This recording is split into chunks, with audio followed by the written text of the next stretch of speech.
yang separuhnya atau kurang sedikit dari itu. Ya, separuhnya atau kurang sedikit dari itu. Ini ini namanya au takhyir. Ya, jadi di dalam kajian ilmu balaghah itu au takhyir. Takhyir itu pilihan. Yang Muhammad qumil laila illa qalila. Bangunlah kamu tengah malam illa qalila. Qalila itu apa? Nisfah. Ini namanya badal di dalam kajian bahasa Arab. Jadi badal itu katakan. Jadi yang dimaksudkan dengan qalila adalah nisfah, setengah malam. Bagaimana setengah malam? Jadi malam kalau kita bagi dari habis isya itu kira-kira maghrib dulu. Ya, sampai dengan waktu fajar sedikit, kira-kira jam 4 atau setengah 5, itulah kumpul. Arti setengah dari jam 9 sampai jam 4, setengah daripada ini maknanya nisfah, setengah malam. Awikus itu qalilah atau kurangnya lagi dari itu menjadi sepertiga malam. Bagaimana sepertiga malam? Kita bagi 3. Jadi dari jam 9, 10, 11, 12, 1, 2, 3, 4. Nanti 7. Kalau kita bagi setengah, 3 setengah jam. Berarti kalau kita bagi sepertiga, 2, nah sisa 2, sekian jam. Ini maksud awikus itu qalilah. Ini sesuai dengan tafsir Ibnu Abbas. Ketika Ibnu Abbas menafsirkan ayat wa minal laili fatahajjat bihi nafilatan lak asa ay yab'atsaka rabbuka maqaman mahmuda. Jadi makna wa minal laili itu sebagian malam itu bisa saja setengah 3 jam, bisa saja 2 jam setengah, 3 jam setengah atau 2 jam setengah, atau 2/3. Itu makna ausin alaihi, atau bisa gampang daripada. Untuk apa kita disuruh salat tadi? Cukup begitu bayar tadi. Kalau model-model kita mungkin 2 jam setengah akhir. Apalagi setengah, 3 jam setengah, 3 jam setengah. Ini semua akan uji. Oh sepertiga malam, wajib udah akan uji. Kita paling-paling setengah jam. Ya, jadi artinya ada kita bangun malam, kita ada bangun malam. Untuk apa bangun malam? Ibnu Abbas mengatakan, beliau mengomentari ayat yang pada ayat tadi, asa ayyab'atsaka rabbuka maqaman mahmuda. Kamu nanti akan dibangkitkan dalam keadaan terhormat. Apa maksud terhormat? Menyangka dari pada ayat tadi, kita akan diberikan kesempatan untuk memberikan syafaat kepada orang lain. Oh kan ini kan ayat ini kan Nabi Muhammad wa minal laili fatahajjat bihi. Yang Muhammad adalah tahajud pada malam hari. Kan keadaannya apa? Dijawab oleh Imam Syafi'i dalam tafsir beliau, kullu khitabin lin nabi khitabun li ummatihi. Jadi kalau di dalam Al-Qur'an itu ada khitab untuk Nabi, seperti ikra, bacalah yang Muhammad, bacalah umat Muhammad juga. Maka kalau kita lihat tafsir kontemporer sekarang, ikra anta ya Muhammad wa amatin nas. Begitu juga sebagian seluruh manusia. Jadi bukan Nabi Muhammad saja. Qul, katakan yang Muhammad Allah itu Esa. Bukan kamu saja, tetapi seluruh umat-umatmu katakan kalau Allah itu Esa. Jadi makanya fatahajat di situ. Walaupun itu usul khitabi, usul Nabi, tetapi juga walaupun umat Nabi Muhammad sallallahu alaihi wasallam. Berlaku juga kita. Untuk apa kita suruh tadi? Ya tadi asa ayyab'atsaka rabbuka maqaman mahmuda. Jadi kita bisa menolong kata Ibnu Abbas, orang yang paling kita cintai. Berarti kalau seorang anak dia sering tahajud, dia bisa menolong ayahnya. Kalau seorang ayah yang sering tahajud, dia bisa menolong anak dan istrinya dan saudara-saudaranya. Kalau kita sering tahajud, kita juga bisa menolong orang-orang beriman yang lain. Ini dalam tafsir Ibnu Abbas.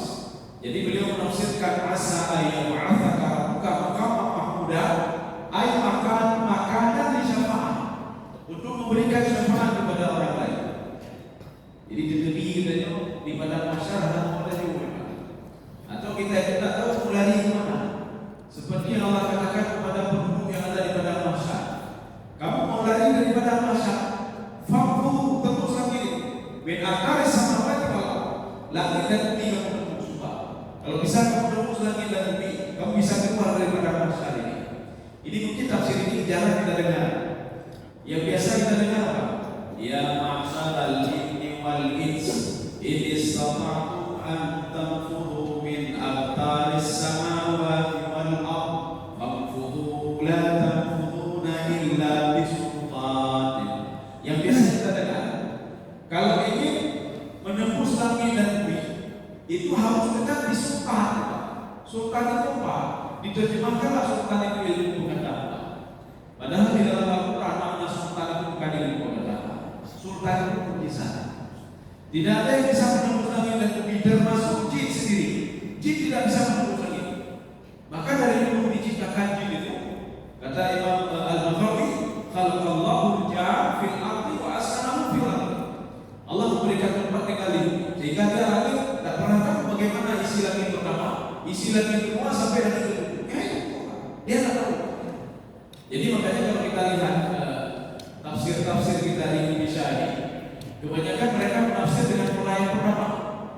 Jadi nanti ilmu sebanyak-banyaknya supaya bisa menembus langit dan bumi. Tapi nanti ada juga sebagian penafsir kita di Indonesia ini yang menafsirkan dengan cara. Tetapi kalau penafsir Timur Tengah, mereka semua menafsirkan dengan dua cara. Bahkan ada yang mengatakan tidak dua cara, yang berlaku yang kedua bukan yang pertama. Itu bukan ayat tentang menentang manusia, tidak, bukan menentang manusia untuk bisa menembus langit dan bumi. Tetapi itu kejadian nanti di mana masa. Nanti bisa lihat dalam tafsir At-Tabari. Bisa lihat nanti dalam tafsir Syaukani, Fathul Qadir yang dikatakan Imam Syaukani, dan beberapa penafsir lain. Mereka bahkan menafsirkan dua, bahkan menafsirkan satu saja yang kedua. Apa yang kedua? Ketika manusia berada di padang masa, dia mengatakan begini: Ahyaitana sunataini wa ahyaitana sunataini wa amatana sunataini fa'tarafna bi dhunubina fa hal ila khurujin min sabil. Ahyaitana sunataini wa amatana sunataini. Jadi mereka mengatakan, engkau hidupkan kami dua kali, engkau matikan kami dua kali, ya Allah. Kami mengakui dosa-dosa kami. Ada jalan keluar enggak dari sini, ya Allah, supaya kami bisa beribadah lagi, kami bisa beramal lagi. Allah bilang, nah jalan keluar yang keluar. Ya, maka Allah katakan, ya masyarakat ini wal ins, wahai jin dan manusia, ini satatu atafudhu min aqtaris samawati wal ard. Kalau kalian ingin menembus langit dan bumi, coba aja coba berani tembus langit dan bumi. Kalian tidak bisa menembus kecuali dengan izin kata Allah. Makanya sultan itu di dalam Al-Quran itu diterjemahkan, ditafsirkan dengan sultan itu mujizat.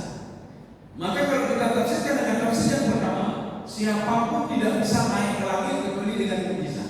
Dan contoh Nabi Muhammad SAW sampai ke langit, bahkan Sidratul Muntaha, atau Nabi Idris AS sampai langit ketiga, atau dalam sebuah riwayat lagi itu Nabi Ibrahim AS juga pernah naik ke langit dengan izin Allah Subhanahu wa Ta'ala. Ya. Ini makna ausid alaihi. Makna zid apa? Zid dari setengah tadi, jadi menjadi 2/3. Zid itu artinya 2/3. Saya ulangi lagi. Qumil laila ila qalila. Bangunlah kamu dari sebagian malam, 7 malam itu. Ada di mana 7 jam. 7 jam itu kamu bangun setengah saja. Ada 3,5 jam beribadah. Tuhan tahu. Kalau tidak satu, awil muslimu khalilah. Aku kurangi lagi, berapa kurangi? 1/3. 1/3 malam berapa? Berarti 2, sekian jam. Zid alaihi. Ya, kita malu ya Allah. Atau kamu bisa nggak lebih daripada itu Allah? Berarti lebih daripada itu apa? Bukan setengah, bukan 1/3, tapi 2/3. Tapi model-model yang kita itu 2/3. Memiliki rumah, bagaimana kita setengahnya koyak. Maka dalam konsep Imam Al-Ghazali ada sebuah teori beliau. Sesuatu yang terus dibiasakan, al-thimar wal mudawamah, itu akan membawa kepada sesuatu hal yang nikmat, kenikmatan. Seorang yang terus membaca Quran, membaca Al-Quran itu menjadi nikmat bagi dia. Kenapa nikmat? Mudawamah wa thimar, karena konsisten dan terus-menerus. Maksiat begitu juga, karena sering lihat maksiat, maka maksiat itu menjadi nikmat bagi dia. Fibroh anak ada mati, umame. Kenapa? Karena konsep berapa materi terus. Makanya kita ini yang membawa kepada kebaikan itu kita sendiri, yang membawa kita kepada kejahatan juga kita sendiri. Yang kita lakukan.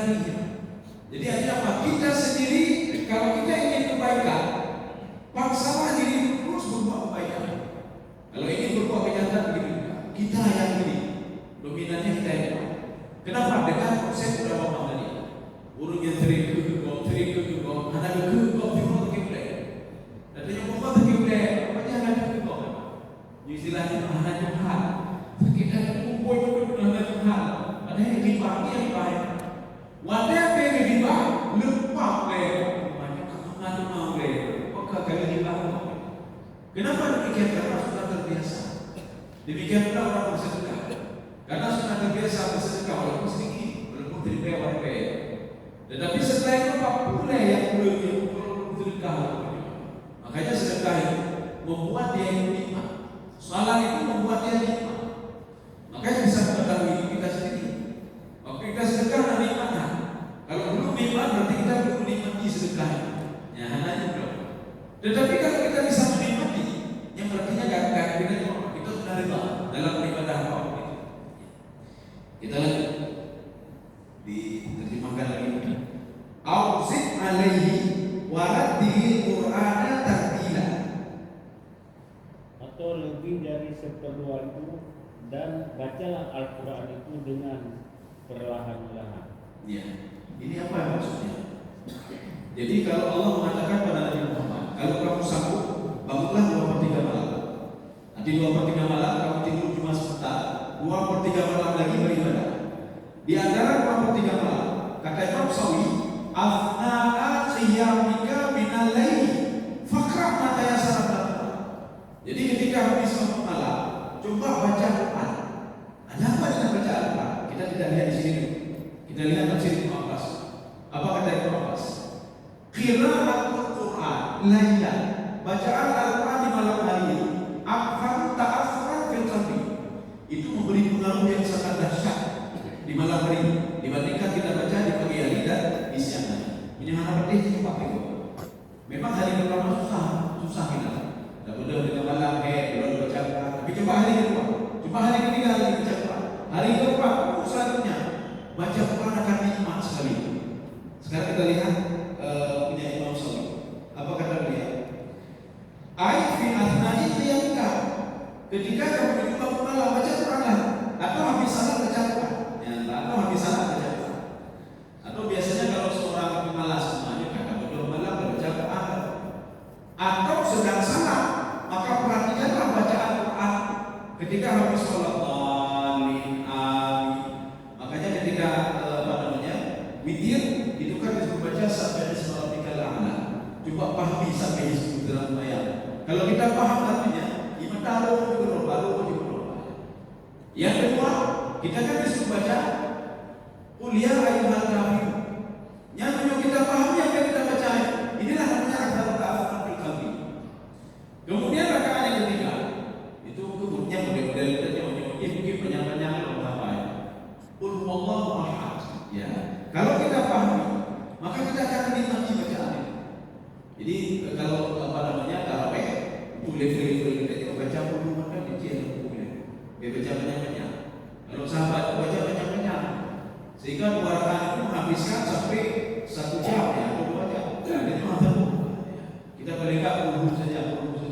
Rakaat kedua puluh kemudian ada 20 Kau sedikit saja main dalam baca. Kita lagi wal makna ikrar bitartil apa ini wasakinatin wa wakharatin.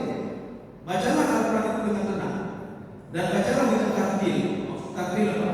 Bacalah dengan makhraj-makhrajnya. Ketika itu akan memberikan pengaruh bagi hati. Ini yang seperti yang dikatakan oleh Ibnu Abbas. Jadi Ibnu Abbas mengatakan qira'atul Qur'ani lailan akthar ta'assuran fil qalbi.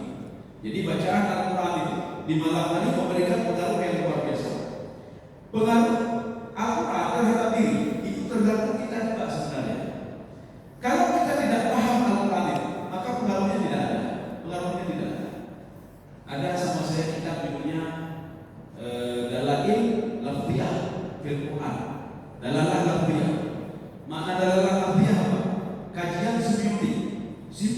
di dalam Al-Quran. Ada beberapa simbol di dalam Al-Quran yang tidak kita pahami. Tetapi ketika kita memahami simbol itu, kita mudah-mudahan dan bacaan. Mudah-mudahan bacaan. Mana itu? Umar bin Khattab, ada hukum masuk Islam ini. Umar bin Khattab seorang pakar bahasa. Luar biasa bahasa Umar bin Khattab. Luar biasa bahasa Quraisynya. Ini Umar bin Khattab. Dan beliau juga pengetahuannya tentang bahasa Ibrani. Kemudian bahasa Habasyi. Itu luar biasa Umar bin Khattab radhiyallahu anhu. Karena beliau tidak mengenal Al-Quran. Waktu beliau tahu adiknya masuk Islam, yang dicopot dulu, yang pada ada yang pada. Tapi ketika itu adiknya membaca Toha ma anzalna alaikal Qur'ana litashqa. Mudah-mudahan Umar bin Khattab. Kenapa? Dia tahu makna Toha itu apa? Bedanya apa ini? Babi ayala ilabbikuma tukadziban. Ayat itu bahwa ayatnya jadi dua. Ini berbeda ayatnya. Ya, makna ini kan tahu makna itu. Coba kita pahami kenapa babi ayala diulangi sampai 31 kali. Kenapa tidak 32 kali? Kenapa tidak 30 kali? Yang menunjukkan apa? Yang kayak timun dari belakang. Timun dibaca Al-Qurannya itu. Ya, Ar-Rahman alam Al-Quran. Baca habis. Maka karena akal ta'afna berkali. Itu karena anak buah. Makanya Umar mengetahui dalam Al-Quran kajian semiotik dalam ayat itu simbol Toha. Toha itu bukan bahasa Arab. Toha itu adalah bahasa Habasyi, bahasa Ethiopia. Makanya nanti kalau kita lihat di kamus kita bicara Toha, kenapa Toha itu? Kenapa? Karena Toha itu bukan bahasa Arab, bukan bahasa Pers. Tetapi Toha itu adalah bahasa Habasyi. Habasyi itu apa? Ethiopia. Ethiopia itu mana? Di Afrika. Umar bin Khattab paham betul karena dia pakai bahasa. Ini bahasa ini bahasa. Cuma tidak begitu banyak dalam Al-Quran. Yang ada Toha, Al-Qisas, Zanjabil, Janzabil, Uilo. Nanti belum boleh. Lafaznya ada 9 lafaz. Saya sudah lupa. Bil-Qisasil Mustaqim, Toha yang termasuk Toha, termasuk Toha. Jadi itu lafaz itu. Maknanya apa? Di dalam bahasa Habasyi, Toha itu adalah laki-laki yang paling kuat, yang tidak bisa dikalahkan oleh siapa. Itu dipanggil dengan Toha. Ya. Jadi makanya Toha, Umar bin Khattab ketika mendengar ayat itu, matanya berkenaan gelut, berkenaan gelut, itu cinta dan gelut. Maka benar-benar Umar, karena belum pernah beliau mendengar kalimat itu. Toha ma anzalna alaikal Qur'ana litashqa. Saya tidak menurunkan Al-Quran kepada aku menyesatkan hati. Gelut, benar-benar. Akhirnya Umar mengatakan, wahai adikku, apa yang membaca tadi itu Pak saya lihat sebentar. Tidak bisa, kamu harus sampai dulu dan kamu harus masuk Islam. Makanya dalam waktu itu juga pergi ketemu dengan Nabi Muhammad SAW. Berarti itu baru mendengar satu ayat saja. Dua ayat. Ma anzalna alaika Qur'ana litashqa. Perhatikan bagaimana jin mendengar Nabi Muhammad membaca baru pertama ayat pertama boleh baca. Apa itu Ar-Rahman? Ar-Rahman 'allamal Qur'an. Ar-Rahman saja didengar oleh jin. Padahal jin mau eksekusi Nabi Muhammad SAW. Gara-gara apa? Disuruh oleh iblis dan syaitan. Apa kata iblis dan syaitan? Ini bisa lihat nanti dalam tafsir Al-Qur'an. Idham ila musyaratil amri wa magharibiha. Sekarang kamu pergi ke barat dan timur. Tahu enggak kenapa kita tak bisa naik lagi ke kapal lagi? Gara-gara Muhammadnya. Cuma cari dia. Ya, disuruh eksekusi. Ada berapa ciri di situ? Ada yang mengatakan Luna Ramli itu apa? 9. Luna Ramli di bawah 9. Ada yang mengatakan 7 jin, 6 jin, 8, 9. Mereka semua sudah siap. Ketika mereka mendengar Nabi Muhammad baca Quran, Ar-Rahman, yang betul-betul. Lalu dia sebut, apa ini? Baca apa ini? Ya, rupanya Ar-Rahman itu dipahami oleh jin. Karena jin sebelumnya diajarkan oleh iblis dan syaitan. Jin kan tak bisa naik ke langit. Tak bisa naik ke langit. Yang naik ke langit itu malaikat, iblis dan syaitan. Tetapi iblis dan syaitan sudah diklaim oleh Allah yang tidak bisa lagi naik ke langit. Akibat lahir Nabi Muhammad SAW. Rupanya selama itu diajarkan oleh iblis dan syaitan. Wahai jin, Allah nasayakin bro. Allah nasayakin lo. Allah cuma sayakin keadaan sayakin dan keturunan-keturunannya. Cuma sama kita sama keturunan saya. Akhirnya apa? Ketika mendengar ayat itu Ar-Rahman, betul-betul dan jin. Mana Ar-Rahman itu luas sekali. Kita mungkin sudah pernah membahas di dalam pembahasan surah Al-Fatihah tentang beda Ar-Rahman dan Ar-Rahim. Makanya kata Ibnu Abbas, Ar-Rahman mustamilatun ala kulli makhluqatillah. Rahman itu mencakup semua makhluk Allah. Allah sayang binatang, Allah sayang burung kafir, Allah sayang burung anak maya, Allah sayang burung musyrik. Buktinya mana? Mana wujud oleh Allah. Di dalam kandungan semua sama, tidak ada beda. Hanya perbedaannya burung musyrik. Kalau itu lembu, lam jamin, lam kandungan, dekun iya, itu lupa, bahu ini, nggak ada, sama semua. Itu Ar-Rahman Allah Subhanahu Wa Taala. Binatang menakai itu rezeki Allah. Semua diberikan oleh Allah Subhanahu Wa Taala. Makanya jin ketika mendengar simbol Ar-Rahman, muncul dan jin. Itu baru satu asma Allah. Belum lagi yang lain. Ar-Rahman, Ar-Rahim, Al-Qawi, Al-Basir. Makanya Allah mengatakan di dalam Al-Quran, "Falillahil asmaul husna fad'uhu biha." Saya punya banyak nama. Kalau kamu bermasalah, panggil nama saya. Panggil nama saya. Kalau kamu merasa rezeki itu sedikit, panggil nama saya. Al-Khafi, Al-Basir. Ya Allah dulu dia. Al-Razzaq. Dan lagi apa Allah Subhanahu Wa Taala? Ya, beda lagi apa kau? Menyudah lagi apa makhluknya sama dengan Allah. Itu tahan, lebih tahan dari kita. Kita minta sesuatu sama simpulan itu tidak meninggal dunia. Maka Allah mengatakan, bertawakallah kepada Zat yang hidup dan tidak pernah mati. Jangan bertawakal kepada jabatan itu hilang begitu saja. Jangan tawakal sama hartamu hilang begitu saja. Apakah kamu tinggalkan hartamu atau harta tinggalkan kamu? Jangan bertawakal kepada simpulan. Simpulan juga harta. Maka tawakallah kepada Allah Subhanahu. Dan kita tidak boleh minta bertawakal kepada malaikat. Malaikat saja takut kepada Allah. Dan kita tidak boleh bertawakal kepada iblis dan setan. Kenapa? Iblis dan setan juga tertipu juga, memuji, lalai juga mereka. Dan kemudian iblis dan setan juga takut kepada Allah Subhanahu Wa Taala. Masa kita tawakal kepada makhluk yang takut kepada Allah? Tawakallah kepada yang ditakuti oleh iblis, ditakuti oleh malaikat, ditakuti oleh semua manusia. Maka tawakallah kepada Allah Subhanahu Wa Taala. Kau sendiri sedang berada dalam hati. Ini makna pada 3 Quran tasbih. Jadi tasbutu fi tilawah. Jadi tilawah ini maksud di sini apa tilawah ini? Jadi baca dengan makhrajnya, tajwid tadi. Jadi makanya di dalam hadis Rasulullah yang baca Quran itu ada 3 ada Rasulullah. Yang pertama man qara'a al-Qur'an wa ankara bihi. Ada orang baca Quran dan mengingkari siapa? Ada yang baca bukan, mana betul yang betul. Ini kampung ganggu jalan balik. Nah kejadian Nabi masuk dunia ada gelap yang selamat cuma 83 orang. Yang punya betul. Kaum itu diasal oleh Allah Subhanahu Wa Taala. Allah mengatakan ka'annahu ajazun nakhil khawiyah. Ajazun nakhil khawiyah. Kita tidak bisa menafsirkan dengan tafsir Sufi, tafsir Baithawi, tidak bisa. Kita membuka tafsir itu masuk. Apa itu? Itu semua perumpamaan. Perumpamaan itu kaum Ad itu dicopot kepada mereka dari rumahnya. Bagaimana dahsyatnya? Sebagaimana kata Allah, ajazun nakhil khawiyah. Itu pelepah korma lepas daripada pohonnya. Begitulah kaum Ad. Masa kata Allah, kepala mereka lepas dari pohonnya kata Allah Subhanahu Wa Taala. Maka Allah katakan fahal tara lahum min baqiyah. Tidak ada sisa sedikit dari mereka.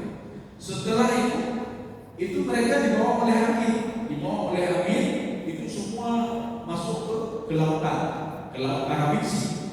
Sehingga Allah mengatakan fahal tara lahum min baqiyah. Tidak ada sisa sedikit. Maka kalau ada arkeolog yang mengatakan ini adalah kaum Samud, ini adalah kaum Ad, bohong, dia bohong. Kalau ada yang mengatakan ini fosilnya kaum Ad kan budaya, bohong, mereka bohong. Allah sudah mengatakan dalam Al-Quran fahal tara lahum min baqiyah. Hal itu namanya istifham ingkari. Apa makna istifham ingkari? Semua kalimat saja, tetapi maknanya ingkar. Tidak ada sisa sedikit pun mereka yang hidup. Semua saya asal kata Allah Subhanahu Wa Taala. Ini yang pertama. Makara Al-Quran wa ankara bihi. Ada orang baca Quran tapi dia mungkiri panena ini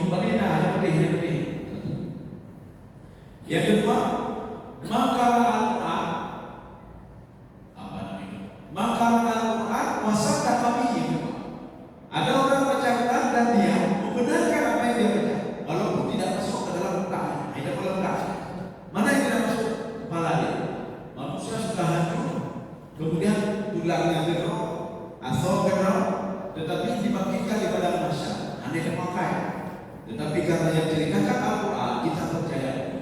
Kenapa? Yang bicara adalah Allah Subhanahu Wa Taala. Kenapa? Yang bicara adalah Rasulullah Sallallahu Alaihi Wasallam. Ya, makanya hari Jumat kita percaya ini kelompok. Kelompok yang ketiga, maka Al-Quran banyak mukmin. Orang yang membaca Al-Quran cari makan dengan Al-Quran, dia cari makan. Iya, dia mencari mendapatkan ekonomi dari Al-Quran ini. Ini kelompok yang pertama dan ketiga itu fitnah. Nyala neraka. Dia baca Quran kayak dekat dengan Allah tidak. Tapi baca Al-Quran itu apa?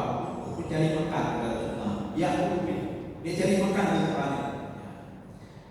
Kau sedikit sedang jawab dalam Quran. Sudah, sekarang kita lanjut lagi. Saya tahu. Inna sanulqi 'alaika qawlan thaqila. Sesungguhnya kami akan menurunkan perkataan yang berat kepadamu. Perkataan berat. Kami akan menurunkan perkataan berat bagi untukmu ya Muhammad. Apa itu perkataan berat? Jadi ini tidak ada yang komplain lagi. Kalau qawlan ini tidak ada yang komplain lagi. Qawlan itu Al-Quran. Kita mengambil dari tafsir Ijmali. Salah satu tafsir Ijmali adalah ini tafsir Jalalain. Beliau mengatakan apa? Qawlan itu bahwa Al-Quran ayat Al-Quran aku menurunkan kepada Al-Quran. Sekarang masalahnya thaqilah itu maknanya berat. Kenapa Allah mengatakan Al-Quran itu berat? Padahal Allah sudah pernah mengatakan di dalam Al-Quran, kalau sudah salah surah An-Najm, Allah mengatakan begini, Al-Quran itu saya permudah fahal min muddakir walaqad yassarna al-Qur'ana lidzikri fahal min muddakir. Saya permudah baca Al-Quran. Ada yang baca Al-Quran? Kenapa bertolak belakang dengan ini? Kaulah tafsir. Maka itu bukan kepada tafsiran juga. Kaulah tafsir di dalam Al-Quran itu berisi halal haram. Maka berat bagi kalian. Ikan gaduh, gagal ini. Nyuji baju, nyuji baju. Ya. Maka berat bagi seseorang. Tapi tidak berat bagi orang yang terus itu dalam melakukan ibadah. Dia bertinju kepada perintah Allah. Dia konsisten dalam menjalankan perintah Allah. Konsisten dalam meninggalkan apa yang dilarang oleh Allah Subhanahu. Maka perihal halal haram biasa saja sebenarnya. Nyohayu, beda jauh. Nyuci, berarti kita lakukan. Ini tidak boleh, tidak dilarang. Berarti bagi orang yang sudah terbiasa itu tidak ada masalah. Maka kalau tidak di sini, kalau kita buku nanti dalam tafsir At-Tabari, thaqilan 'alal munafiqin. Itu Al-Quran itu berat bagi orang munafik. Ya, berat bagi orang munafik. Jadi jangan nanti kita bukan melihat ayat sepotong-sepotong. Allah buka Al-Quran berat ya. Bahkan buka ayat buka walaqad yassarna al-Quran. Saya permudah Al-Quran. Ini Al-Quran. Maka Imam At-Tabari di dalam tafsir beliau mengatakan qaulan thaqilan ai thaqilan 'alal munafiqin. Itu berat bagi orang munafik. Munafik munafik dan bawah. Maka kita coba sampai munafik itu mana? Munafik itu. Yang pertama kita menahan aja. Kenapa? Yang pertama itu seorang yang tidak yakin dengan hadiah. Karena yakin dia tidak yakin. Alam kita. Tetapi dia salah. Ya dia salah. Diungkapkan dengan gurunya. Mari kita salah. Tapi hati-hati yakin. Mari kita berjihad. Mari kita beribadah. Mari bersedekah. Mana contohnya? Abdullah bin Ubay bin Salul. Ketika berada di Madinah, beliau memprovokasi, bukan provokasi, mengajak begini, mari kita berjihad, mari kita berjihad di jalan Allah. Padahal dia kayak jihad. Ini namanya nifaq i'tiqadi namanya, munafik i'tiqadi. I'tiqad dia tidak yakin kepada Allah, tapi dia salah. Ya, hati-hati. Tapi kalau kita ini banyak yang yakin. Kalau yang tidak yakin dia tak ada. Ya, belum mengaceh yakin. Yakin atau bukan yakin terbayang ada terbayang kok yakin ya. Tapi munafik mereka tidak yakin tapi beribadah, salat bersama Rasulullah, berjihad bersama Rasulullah. Salah satu peperangan yang diikuti oleh Allah bin Salul adalah perang Khandaq. Jadi 1.000 orang itu bersama Rasulullah SAW. Kemudian Abu Sufyan 10.000 orang. Itu di situ ada Allah bin Ubay bin Salul. Walaupun nanti Abdullah bin Ubay bin Salul memprovokasi tadi penjagaan tadi. Kalau meninggal kita rumah bagaimana tidak ada lagi orang tua anak-anaknya. Lebih baik kita pulang saja. Untuk kalau pakai objeknya, itu pakai rokok. Sehingga berhasil diasuh 300 orang diasuh. Sehingga yang ikut perang itu cuma 700 orang. Rasulullah tidak tahu kalau itu munafik. Diberikan kabar oleh Jibril. Muhammad hati-hati sama munafik. Dia munafik. Dia munafik. Ini namanya munafik itikadi. Nah, sekarang yang kedua. Yang kedua namanya munafik amali. Atau kalau kata istilahnya Imam Al-Qurtubi nifaq amali. Kalau nifaq itikadi, kata Imam Al-Qurtubi, saya kanu sahibahu khalidan finnar. Akan membuat orang itu kekal dalam neraka. Munafik amali, munafik itikadi. Tetapi munafik amali tidak. Bagaimana munafik amali? Dia tahu salat itu wajib. Bukakan buku bapak asyhadu an la ilaha illallah. Lu yang begitu mayatnya wajib. Tapi dia semayangkan. Dia semayangkan, dia muasakan, bukan. Kalau tidak percaya, coba aja orang-orang yang sekarang tidak salah, belum salah maghrib, belum salah isya, boleh kopi atau di mana saja. Mari kita salah. Ya, kayak jejak boleh. Itu yang coba balik sekali lagi. Mik kami. Adalah kebijakan mudah-mudah. Sembahyang itu tidak wajib, salat itu tidak wajib, ya. Al-Quran itu tidak benar, ini benar. Sombong. Ini benar. Sombong Al-Quran tidak benar. Al-Quran itu pedoman hidup yang lain. Ini sembahyang tidak benar. Ya, nanti kita sembahyang itu tidak wajib, dan Allah ini benar. Sombong. Padahal kita banyak. Ini namanya nifaq amali. Nifaq amali akan dimaafkan oleh Allah setelah dosa-dosanya yang dibakar oleh Allah Subhanahu wa taala. Baru dimaafkan. Seperti orang yang tidak salah, hanya orang apa ya kata Rasulullah. Saya, para malaikat, para syuhada, para orang-orang saleh, orang-orang mukmin tidak bisa menolong mereka kecuali dengan izin Allah Subhanahu wa taala. Ada yang berpikir Allah mungkin kalau Allah ada mayatnya bisa keluar dari neraka, kalau tidak bisa. Makanya orang kata kata Imam At-Tabari, "Saqila 'alal munafiqin." Itu berat bagi orang-orang munafik. Tapi bagi orang-orang munafik tidak. Apa yang dia baca di ayat ini? Dzalikal kitabu la raiba fihi hudan lil muttaqin. Makanya Pak, di awal ayat saja sudah dikatakan tak perlu ragu dengan Quran. Tak perlu ragu. Kemudian Allah mengatakan lagi, hati-hati kamu. Syaitan itu aduh mubin, musuh yang nyata. Yakin. Allah ceritakan tentang cerita-cerita masa lalu, termasuk cerita tentang Nabi Adam alaihissalam, termasuk cerita tentang Nabi Nuh alaihissalam, termasuk cerita tentang Nabi Saleh alaihissalam. Kita percaya. Kenapa? Karena yang katakan itu Al-Quran. Tapi orang munafik tidak. Alhamdulillah. Makanya taqilah di sini, taqilah alal munafiqin. Berat bagi orang munafik. Sudah. Sekarang kita lihat tafsir yang lain. Ya. Au syadidan lima fihi minat takalif. Ini tafsir Jalalain sendiri dengan tafsir Sawi. Apa kata beliau? Dalam Al-Quran itu berisi apa namanya takalif. Takalif itu hukum beban. Kamu bandar menjadi penduduk, kamu bandar menjadi penduduk mati, kamu bandar menjadi penduduk, kamu bandar menjadi nyuruh hancur. Padahal Allah sudah mengatakan dalam Al-Quran, kalau kamu beri, kata Allah, kamu beri untuk dirimu sendiri. Tetapi kalau kamu dermawan ketika saya suruh kamu dermawan, itu semua kembali untukmu juga, kata Allah. Saya tidak perlu itu pahala untukmu saya. Anda boleh, mau salah tidak salah urusan kalian. Mana urusan? Lagi uruci kata, Anda boleh gaji kita coba, boleh gaji pimpinan boleh, Anda boleh gaji. Yang gaji yang dulu boleh, Anda boleh, yang boleh. Ya, akhirnya dikai di rumah kuncinya banget itu saja. Ya, di rumah kunci. Anak mana punya cara terus bodoh terus. Hanya itu yang terus. Ya, yang pakai itu. Jadi makanya orang kunci kunci. Tapi rumah ada di dalam apa? Paling enggak mana. Tapi Allah punya apa? Kalau mau salah ya salah dulu. Tidak salah nanti bukan Allah Subhanahu wa taala. Dan itu ayat itu apa? Wallahu ghani. Allah itu Maha Kaya. Maka ada dua ayat ini paling unik di Al-Quran. Allah mengatakan, walau syi'na, kalau saya tahu cuma 2 ayat di dalam Al-Quran. Kalau saya mau, semua buku-buku ini saya buka semua. Anak perlen.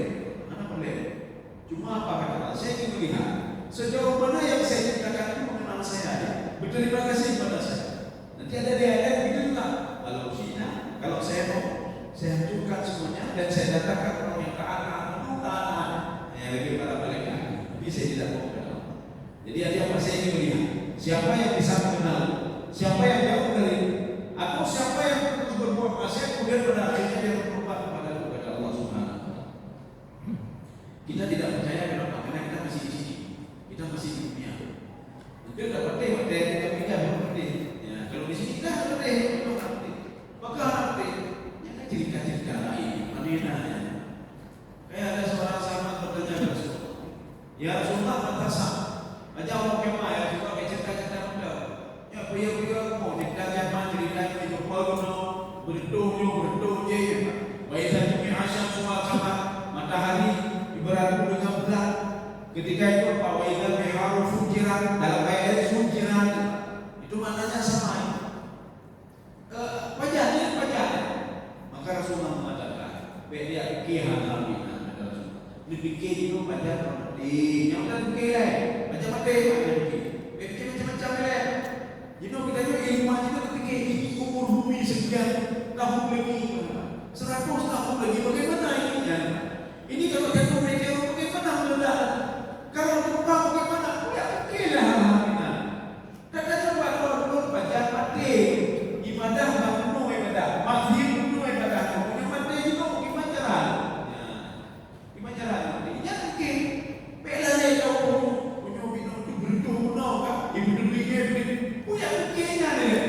Sebelum kita berprediksi itu terjadi, sebelum itu kita sudah meninggal dunia.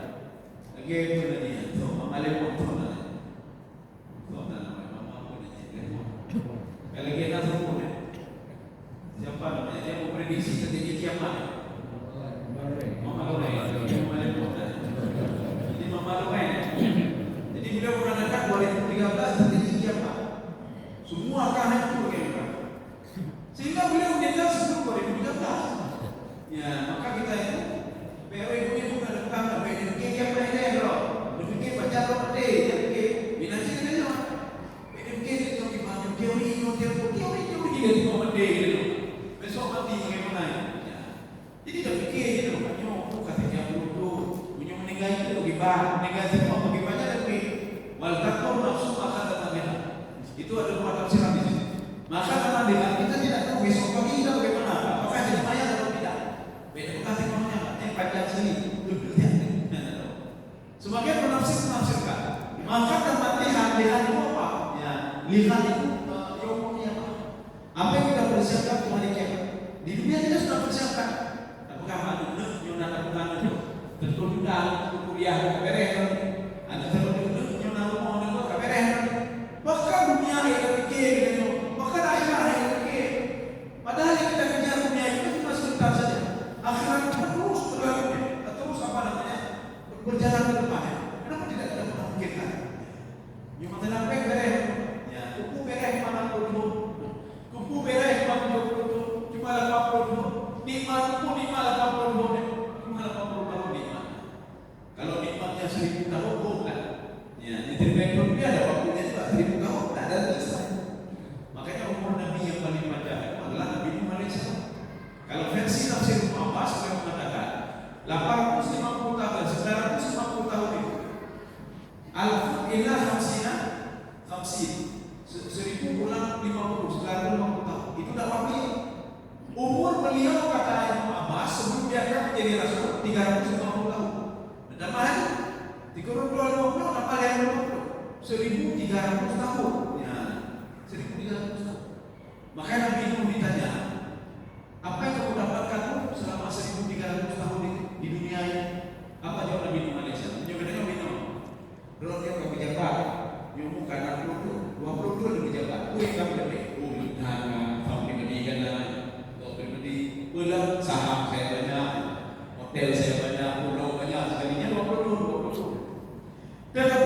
kecuali apapun hukum mati. Kamu hukum mati. Maka Nabi Nuh selama 1300 dia berdakwah, itu hari ini hukum 950 berdakwah, 50 tahun. Ya. 950 tahun berdakwah, tapi pengikutnya cuma 83 orang. Dan beliau tidak dapat apa-apa. Anak berbela bahan, beliau lapar, dia berbela. Baru dia waktu lapar punya, belum berbela itu punya. Kaum muslimin sedang bermain dalam Allah Subhanahu wa Ta'ala. Ini yang dimaksudkan kaulan satia. Sekarang kita lihat Syekh Tantawi mengatakan apa maksud kaulan satia? Beliau mengatakan kaulan satia ayat al-amalu bihi wa huwa satia. Melakukan segala sesuatu yang diperintahkan oleh Al-Quran, kata Syekh Tantawi, itu berat. Allah beritahu bersedekahlah, bersedekah wilayah rajin, dan juga kebaikan rumah berat. Maka yang dimaksud sajalah itu apa? Al-Quran itu perintah-perintahnya itu al-amalu bihi satil, berbuatnya berat, tapi tidak berat bagi orang-orang yang terus kontinu dalam melakukan. Bagi orang medan, orang yang sudah terbiasa OS nyapu gede melaku OS. Kenapa? Karena sudah terbiasa. Orang yang tidak terbiasa OS dari itu berangkat prolongnya kakek tidak kaki punya. Jadi ada apa susah bagi dia. Kenapa? Karena tidak terbiasa. Kita tunggu sedikit lagi kita dapat lagi kata hilang. Kita lihat. Lama warada annaha khafifatun 'ala lisan wa thaqilatun fil lisan. Rupanya dimaksudkan di sini apa? Qawlan thaqilah, mudah dikeluar dari mulut, tetapi berat timbangannya. Sebagian mengatakan ini ada di dalam kitab Riyadhus Shalihin yang dikarang oleh Imam An-Nawawi yang sudah ditakik oleh Syekh Muhammad Sulaiman Al-Araj. Yang dimaksud qawlan thaqilah ini termasuk apa? La ilaha illallah, la ilaha illallah. Itu dalam kitab Riyadhus Shalihin bagian. Kemudian sebagian mengatakan subhanallah bihamdihi subhanallahil azim, subhanallah bihamdihi subhanallahil azim. Baca itu daripada ada benar tidak benar yang ada salah. Lebih bagus kita subhanallah bihamdihi subhanallahil azim, subhanallah bihamdihi subhanallahil azim. Rasulullah sendiri yang ngomong. Apa kata Rasulullah? Barang siapa yang membaca itu, kata Rasulullah, di pagi hari diberikan keberkahan sampai sore hari. Yang dibaca ini bukan hadis sahih, artinya bukan hadis berarti bukan tidak ada yang sahih. Dibawakan itu babul adaiyah, dia namanya. Babul adaiyah. Kemudian Rasulullah mengatakan, syaitan tidak berani mendekati seorang yang baru membaca subhanallah bihamdihi subhanallahil azim, apalagi sampai 100 kali kata Rasulullah. Maka syaitan akan pergi dari dia dan akan kembali besok. Waktu kembali besok, kembali baca balik tengah pemain baca akhirnya tidak ada syaitan di samping dia. Syaitan akan tinggalkan. Sekarang baca subhanallah. Hadis ini hadis muttafaqun alaihi. Nanti kita lihat dalam kitab. Barang siapa yang membaca kalam subhanallah bihamdihi subhanallahil azim, ada apa dengan kalimat? Rupanya inilah tasbihnya malaikat. Malaikat itu tasbih kalimatnya. Dulu iblis dan setan juga bertasbih kepada Allah dengan kalimat ini. Maka ketika kita ulangi lagi, iblis dan setan karena itu kalimat yang tidak asing bagi dia sebelum dia ingkar kepada Allah Subhanahu wa Ta'ala. Termasuk ketika kita nanti ada membaca ayat ada sujud, wasjud wa talim yang kita sujud, itu setan apa? Fakharaja wa atasala wadah, dia langsung keluar sampai keluar apa? Dia menegakkan tangan ke atas dan mengatakan amar kamu disujud fasajada wa amar kami disujud fa'abai. Ya Allah, kau menyuruh dia sujud, dia langsung sujud. Sedang baca Quran sujudnya, sedang baca Quran sujudnya. Tetapi karena kau menyuruh saya sujud, saya tidak pernah sujudnya. Dia berhak masuk ke dalam surga dan saya minta masuk surga. Yang kata ini, maka kalau ingin didoakan oleh iblis, didoakan supaya masuk surga. Ketika kita membaca Quran ayat-ayat sajadah, kita sujud. Ini ada model. Kata Imam Syafi'i, Quran itu diletakkan di atas meja 4 kali tinggi. Kemudian saya pun sujud. Tetapi kalau nanti ada Imam Hanafi, Imam Maliki, apa kata beliau? Quran pegang saja. Allah Akbar, langsung Hati-hati itu hati-hati. Ya, itu dalam urut atau gimana? Jadi letakkan itu harus itu iblis berdua ya. Maka mereka pengen ada pecah satu ini. Pengen ada pecah was kakak kaya saja dah. Nanti ada jika saja dah. Pokoknya saja dah. Makin kaya saja dah, makin iblis berdua apa? Supaya kita masuk ke dalam surga. Ya. Cuma kita tak bisa melihat. Kalau mau melihat, ada yang mau saya. Mau melihat iblis dan setan. Mati dulu. Ya. Maka kata beliau apa? Ingkar syafatan maka itu. Kalau orang yang mau mati, dia akan terbongkar semua. Jangankan iblis setan, malaikat dulu diberi. Oh ini rupanya malaikat yang catat dulu. Baru itu dan kemudian ini rupanya malaikat Mikail.